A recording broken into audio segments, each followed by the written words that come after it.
ఉగాది పండుగ ఎప్పుడు చేసుకోవాలి? ఉగాది తెలుగువారి సాంప్రదాయ పండుగ.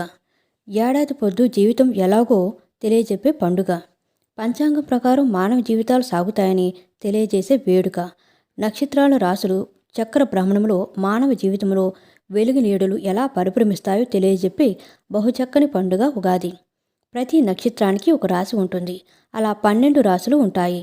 ఈ రాశులు 27 నక్షత్రాల మధ్యనే జ్యోతిష శాస్త్రం ఆధారపడి ఉంటుంది. ఏ రాశిలో ఫలాలు ఎలా ఉంటాయో తెలుగువారు ఉగాది చెబుతుంది. ఈసారి ఉగాది మార్చి 19న లేదా 20న అన్న సంశయాన్ని చాలామంది వ్యక్తం చేస్తూ ఉన్నారు. దానికి కారణం 19న వేకువజామున నాటికి అమావాస్య గడులు నిలిచి ఉండడమే. అయితే అమావాస్య వెంటనే ముగిసి సరిగ్గా 6 గంటల 52 నిమిషాలకు పాడ్యం వస్తుంది. అలా మార్చి 19, 2026న ఉదయం 6 గంటల 52 నిమిషాలకు ప్రారంభమైన పాడ్యమి మరుసటి రోజు మార్చి 20న తెల్లవారుజామున 4 గంటల 52 నిమిషాలకు ముగుస్తుంది. అందువల్ల 20వ తేదీన పండుగ ఉండదు. అలా చైత్రశుద్ధ పాడ్యమి సూర్యోదయ వేళనే ఉండడంతో మార్చి 19ని ఉగాది జరుపుకోవాలని శాస్త్రం చెబుతుంది. 6 రుచులతో కూడిన ఉగాది పచ్చడిని తలస్నానం ఆచరించిన వెంటనే దేవుడి పూజలు చేసుకున్న అనంతరం కుటుంబ సభ్యులంతా కలిసి కూర్చుని మొదట తినాలి.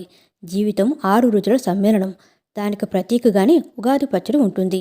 ఇక పిండి వంటలతో మధ్యాహ్న భోజనం అనంతరం సాయంత్రం జరిగే వేడుకలో పంచాంగ శ్రవణం ఉంటుంది.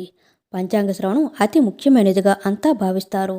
ఇది కూడా మానవుని జీవితానికి కొత్త ఆశను, ఆలంబన ఇచ్చే విధంగా పెద్దలు పంచాంగకర్తలు రూపకల్పన చేశారనే చెప్పాలి.